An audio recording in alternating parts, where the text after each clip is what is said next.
2వ అధ్యాయం. ఆకాశమును భూమియు వాటిలోనున్న సమస్త సమూహమును సంపూర్తి చేయబడెను.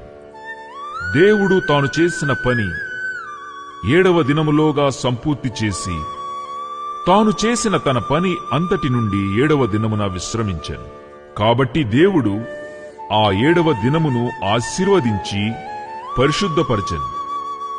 ఏలయనగా దానిలో దేవుడు తాను చేసినట్టియు సృజించినట్టియు తన పని అంతటి నుండి విశ్రమించెను.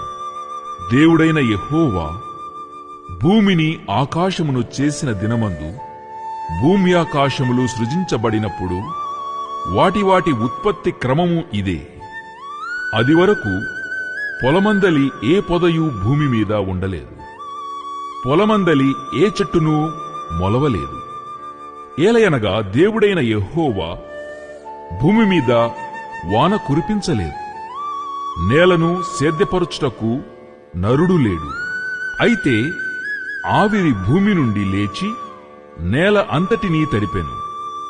దేవుడైన యెహోవా నేలమంటితో నరుని నిర్మించి వాని నాసికారంధ్రములో జీవవాయువును ఊదగా నరుడు జీవాత్మ ఆయను. దేవుడైన యెహోవా తూర్పున ఏదెనులో ఒక తోట వేసి తాను నిర్మించిన నరుని దానిలో ఉంచెను.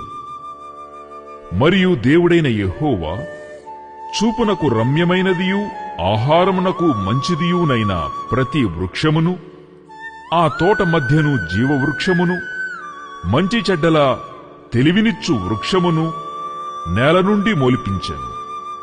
మరియు ఆ తోటను తడుపుటకు ఏదెనులో నుండి ఒక నది బయలుదేరి అక్కడ నుండి చీలిపోయి 4 శాఖలాయెను.